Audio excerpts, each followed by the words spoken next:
Section 1. You will hear a woman talking to a man who works in a tourist information office.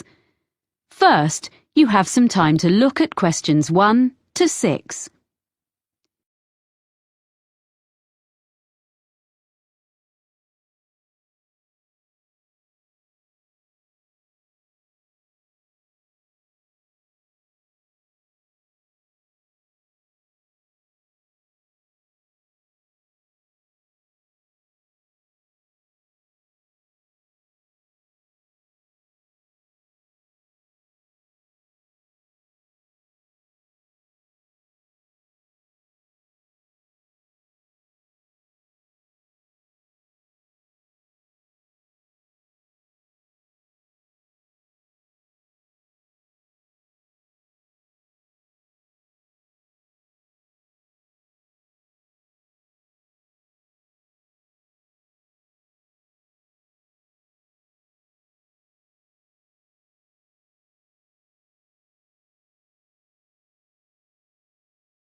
You will see that there is an example that has been done for you. On this occasion only, the conversation relating to this will be played first. Good morning. Can I help you? I hope so. I have a friend in Spain, and her 2 daughters are coming to the city to study for a month. So I thought the Tourist Information Center was the best place to ask about hostels.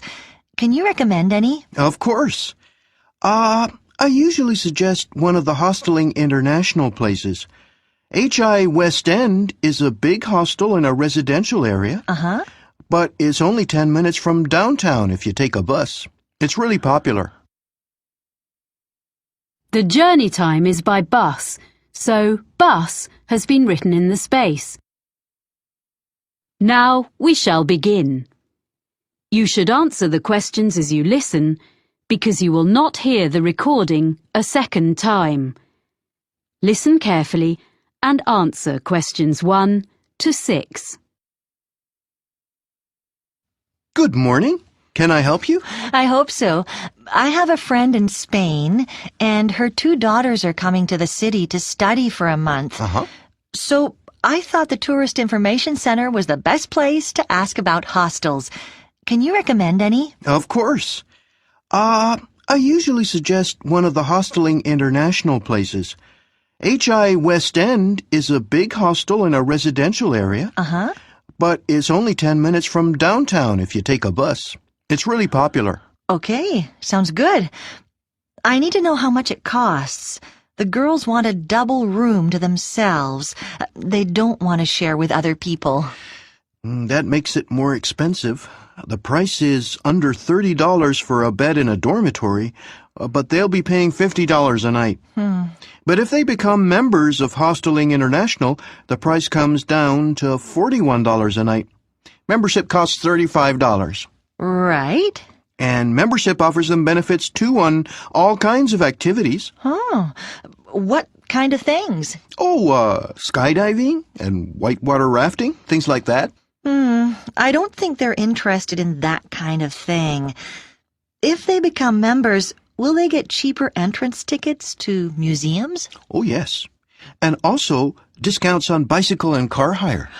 Okay, it's probably worth it. Is the hostel very noisy? They're coming here to do some studying. I think it is quite noisy as it's a really big hostel. And if they want to use the internet, this hostel still makes a charge, unfortunately. It's $1 for 15 minutes and $3 for an hour. It might not be ideal for them. What else can you recommend? Is there anything in a quiet area? There's Elliscoat Hostel. How do you spell that? ELLISCOAT.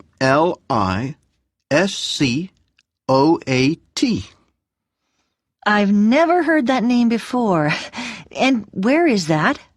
It's on the beach looking over the bay. Here, look on the map. Oh. It's quiet, but not far from Dragon Island.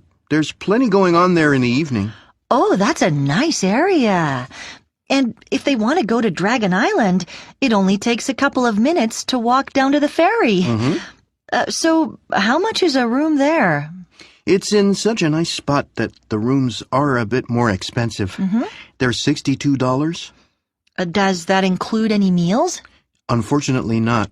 Oh. It is possible to buy meals in the hostel at a reasonable price, but because it isn't very busy in the winter, they only cook in summer. Before you hear the rest of the conversation, you have some time to look at questions 7 to 10.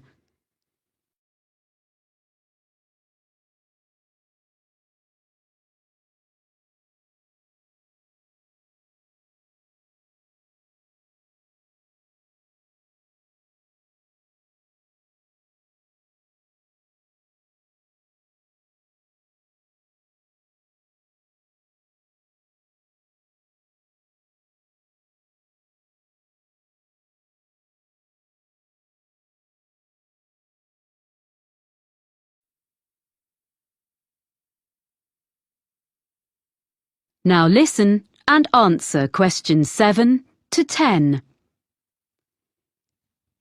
Oh, I think I know the place you mean. It's an old building, isn't it? Yes, it's well known as it's one of the oldest in the city. There's been a hotel there since 1887 when it was first built. It was turned into a hostel in 1985, and they've invested a lot of money restoring it inside. They'd like that. But I'm just looking on the map at where their college is. It's right in the center. It is a bit far for them from there. The hostel actually has scooters for hire at a very good price, so they could do that. It would be quicker than cycling or walking to the center. It is a bit expensive, but it sounds like the best one so far, unless there's something a bit cheaper. Okay, what about the backpackers hostel? That's not so expensive. It's in a side street in the entertainment district. They wouldn't need to go far to find everything they want. They could walk everywhere. And it's very reasonable. Only $45 and another $5 if they want to have breakfast. But what about other meals? There's no cafe, but on each floor in this hostel, there's a kitchen for residents to cook in. Oh. I'm not sure how well equipped they are, but it should be fine for basic meals. Well, that's really very helpful. I'll pass all this information on now. Do ask your friends to ring me if they need to know anything else. I will. Thank you. That is the end of section 1. You now have half a minute to check your answers.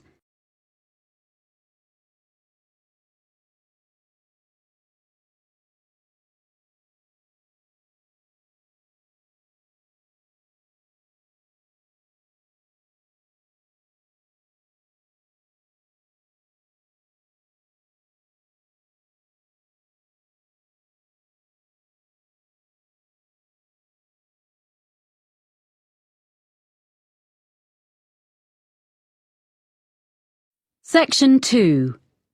You will hear an audio guide to a public library. First, you have some time to look at questions 11 to 15.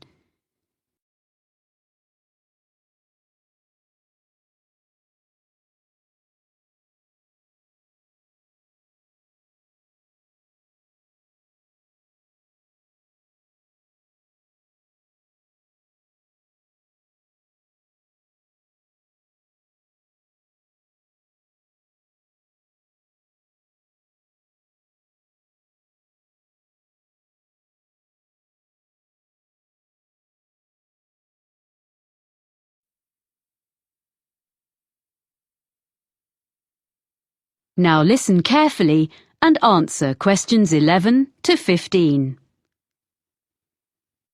Welcome to the Selmore Public Library, which has just been reopened after major refurbishment. This tour will introduce you to the building and its services. At any time you can stop the tour. We enter by the cafe, and our tour begins at the issue desk. If you stand between the information desk and the issue desk, and look at the opposite wall, you will see shelves of books in the left-hand corner. This is where you will find a large number of novels and short stories. They are arranged alphabetically. If you are looking for something in particular, and it's not on the shelf, you can reserve it. The next area, directly opposite the issue desk, is a section where people can study. The library provides computers for users free of charge on the next floor, beside the reference books. But this area is for people to use their own laptops. You should ask for the Internet passcode at the information desk. In the right-hand corner of this floor, there is a cafe. A selection of daily newspapers is always available there, but you can also take magazines into the cafe to read while you have a drink. You will find these on the racks to the left of the cafe, and there is a large selection. They are for reference only, and cannot be borrowed, but you are welcome to photocopy any articles of interest. We ask you to return them when you have finished. You are not allowed to take fiction or any other books from the shelves into the cafe. Next to the cafe is the exit door leading to the stairs and escalator to the other floors. The largest collection of books in the library is fiction, and the next largest is non-fiction, which is in the corner of this floor opposite the cafe. These can all be borrowed, as opposed to the reference books on the next floor, most of which cannot be taken out of the library, but they can be photocopied. There are several photocopiers available for this purpose downstairs in the basement. To one side of the issue desk is a door leading onto a gallery. This was added to the library as a public space where talks are given once a week on a Saturday by visiting authors of both fiction and non-fiction. It also houses the biography section. There are notices advertising the talks in the study area. Any books that you want to borrow should be taken to the issue desk. Before we leave this floor, I will give you some information about using the library. There are also helpful notices by the information desk. Before you hear the rest of the talk, you have some time to look at questions 16 to 20.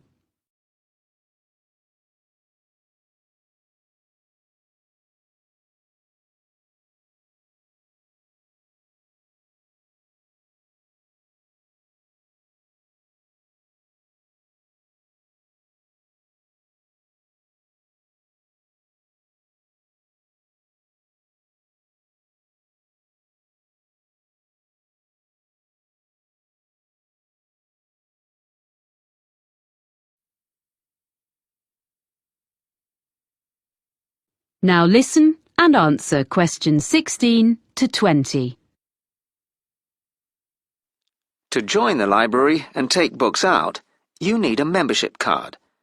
Take your passport or identity card, as well as proof of your home address, to the information desk and you will be issued with a card. After a period of 2 years, all readers are required to go to the desk with a document that has their name and current address on it, so the library can keep up-to-date records of where people are living. There's no need to show a passport again, and there is no charge for this, but any lost cards are charged at £5. If you can't find the book you want on the shelves, you can reserve it. If it's in another library in the city, we can usually get it for you within a week. If someone else has borrowed it, it can take a few weeks. Either way, we notify you by phone or email when the item is available to be picked up. We will hold it for you for 5 days. Books can be borrowed for 14 days and can be renewed for a further 2 weeks. Children's books also have a 2-week borrowing period. The same system exists for CD-ROMs and CDs, but DVDs, both children's and adults, can only be borrowed for up to 7 days. It isn't possible to renew them. Some reference books can be borrowed, but normally only for 1 day, so 24 hours. The library opening hours have been changed slightly. Instead of opening late on Wednesday evenings till 8 p.m, we will be closing at 6, as on other weekdays, but we will close at 7 instead of 5:30 on Saturdays, and, a new development, we are going to open on Sunday mornings from next month 9 to 1. We are closed on public holidays, and notices are posted in the library about these. Before you go upstairs, please note that if you're going to the exhibition area on the 3rd floor, large bags are not allowed. There are lockers beside the reference area on the 2nd floor where you can deposit them. If you need change, you can get that from the information desk on the 1st floor. Now press pause and proceed to the 2nd floor. When you reach the top of the stairs, press play. That is the end of Section 2. You now have half a minute to check your answers.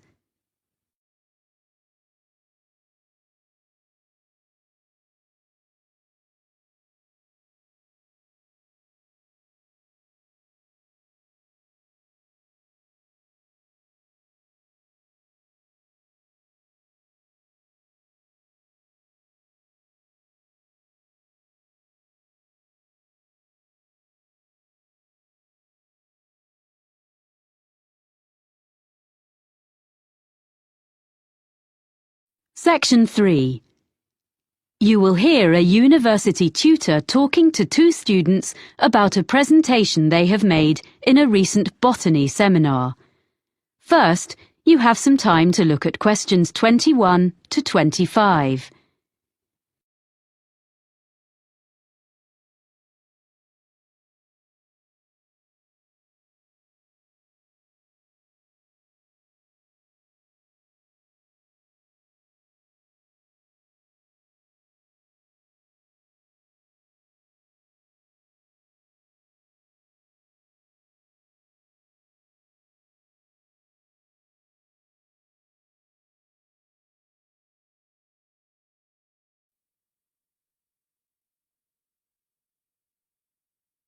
Now listen carefully and answer questions 21 to 25.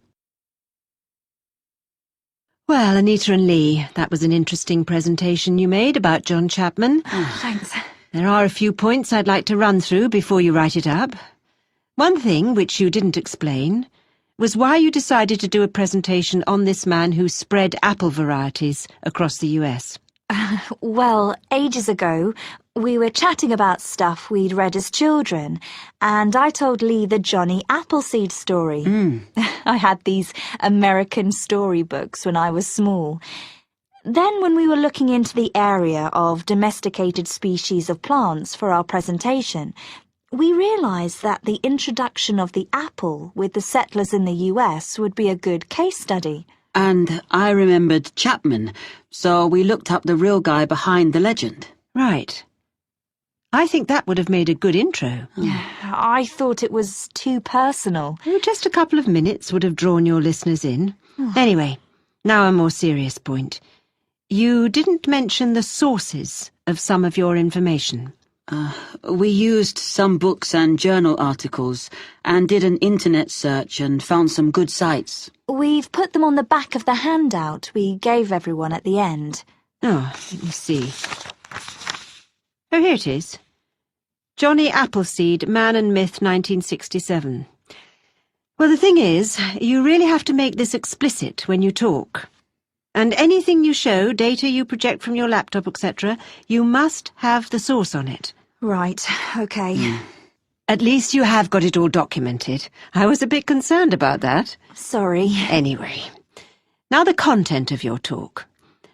What your listeners wanted to understand was whether there were apples in the US before the Europeans started to live there. Well, you told us the early settlers had brought young apple trees, but that few of them had thrived because the climate was harsh.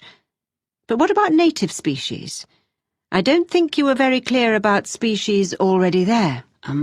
According to what I've read, there were some crab apples, but that was all.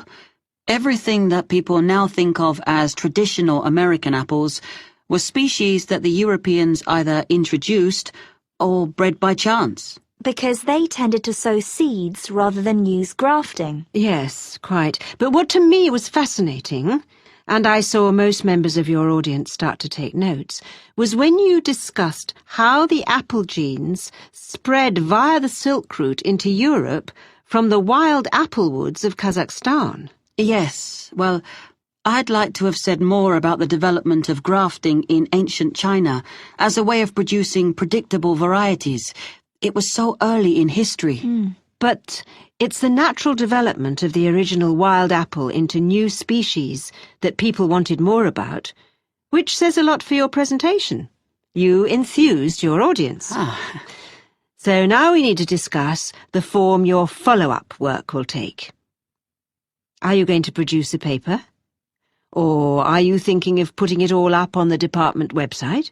I felt we could do both, and we could do a poster of some of the data. But Lee wasn't sure. No, I think it would be enough to use the website. We can offer a link to our email for queries. That would save time and trees. I think Lee's right. A poster would be nice, but it'd take too much time. Okay. Before you hear the rest of the conversation, you have some time to look at questions 26 to 30.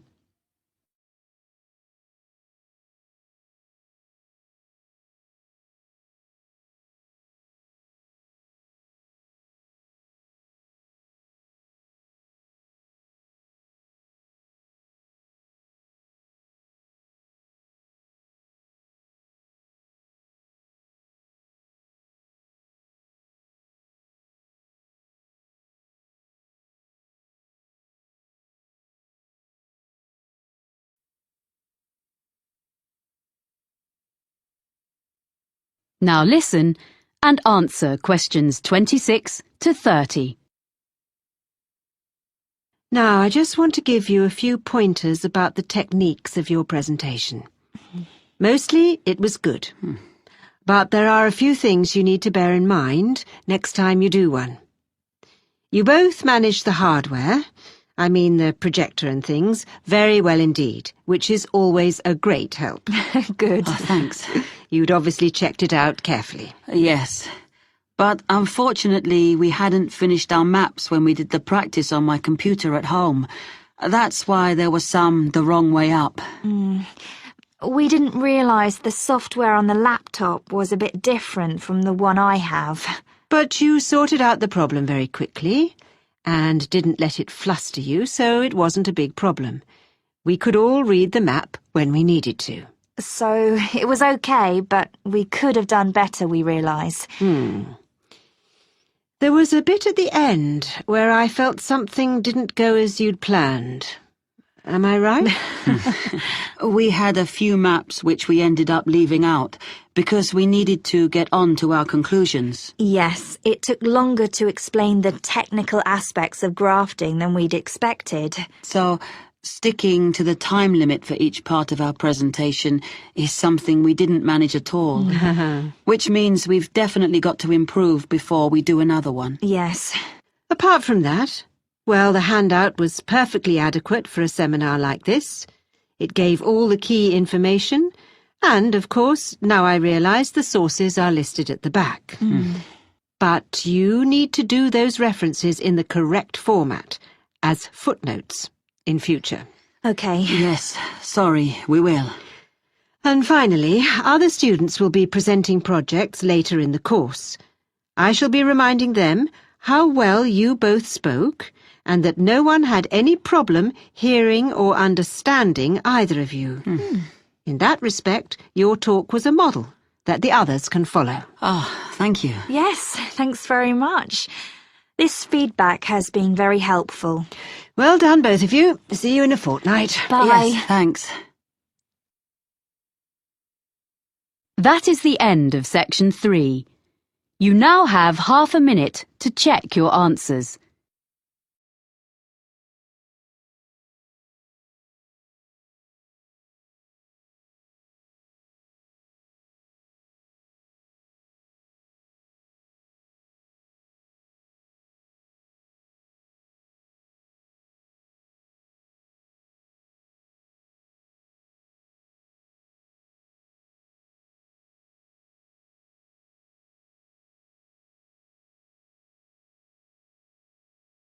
Section 4. You will hear a lecturer describing some investigations into the sense of taste. First, you have some time to look at questions 31 to 40.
Now listen carefully and answer questions 31 to 40. This morning, I'm going to describe for you a few of the kinds of experiments that have been used to investigate the sense of taste, which is now recognized as being a far more complex and important area of neurological science than was previously believed by most people. The results of some of these experiments can be quite fun, and I shall suggest that you may want to choose one or two to try out in groups before having a go at designing a new experimental procedure of your own and trying to pinpoint the cause of your findings. The first one concerns a marketing exercise by a soft drinks company. The green colour of some cans was altered by the addition of yellow, so they were a brighter green. Then, test subjects were asked what they thought about the flavour of the drink in the new style cans, and they stated that there was more lime in the drink if it was in the ones with the new colour. Now, this was because the brain picks up cues from the way the product is presented, as well as the product itself, which trigger taste sensations. Before food was packaged, humans used colour to gauge the ripeness of fruit, for example. Next, there's the old problem with chewing gum. Everyone knows that after a few minutes chewing, it loses its minty flavour. However, if you ask people to chew up to the point where it becomes tasteless, and then ask them to eat a little sugar and continue chewing, to most people's surprise, what happens is that the original mintiness actually returns, because it is the sweetness which is needed to make the mintiness perceptible. So, combinations of flavours can be significant, as the brain needs one of them in order to recognise the other. Another experiment demonstrates something we've all done. Drink half a fizzy drink straight from the fridge and then leave it at room temperature for a while. Take a sip and you may well decide you don't like it. The warm drink is too sweet to be refreshing. So, put the rest back in the fridge until it's chilled again. Now try it. Much better. Of course, the sweetness doesn't change. It is our perception, because how sweet it tastes depends on the temperature. The extent to which the drink is sweetened is less evident if the drink has been cooled. Another interesting result has been derived from experiments with sound. One of these involved eating crisps. Subjects were put into soundproof rooms and given batches of crisps to eat. As they ate, the sound of crunching which they made as they ate the crisps was played back to them. This was adjusted so that they sometimes heard the crunching as louder, or at other times more high-frequency sounds were audible in the sound feedback that accompanied their eating. Fascinatingly, if the sound level was louder or higher frequency, they reported that the crisps were actually fresher. Of course, the crisps were in fact the same every time. So, it was clear that the level and quality of what they were hearing was influencing their taste perceptions. So, we've looked briefly at colour, at complementary flavours, at temperature and sound. It seems that all the senses are working together here. But what about the sense of touch? A number of experiments have been done in this area. If you take, for instance, cheese sauce and prepare different versions, some thicker and some thinner, but without any alteration in the strength of flavour, what do you think the subjects perceive? Yep. If the sauce is thicker, they'll say the cheesy flavour is less strong. It was clear that the thing that was influencing the subject's judgment about the flavour of the sauces was the texture of each one. Now, this result is important for dietitians as well as marketing executives. Lastly, another variation on the two flavours theme. This concerns the capacity of the brain for bridging a sensory gap. The subjects in this experiment stuck out their tongues so that the testers could drip two liquids onto them simultaneously, one strawberry-flavoured and one sugar-flavoured. The testers then took away each flavour in turn. When the sweetness was taken away, the subjects reported they could hardly taste anything. But they continued to think they could taste strawberry even after it was taken away. So that taste gap was filled. Well, that's just a quick look at some of the examples in the current literature. The references will be in the handouts you'll get at the end of the session. Now, let's see about trying a few of them for ourselves. That is the end of section 4. You now have half a minute to check your answers.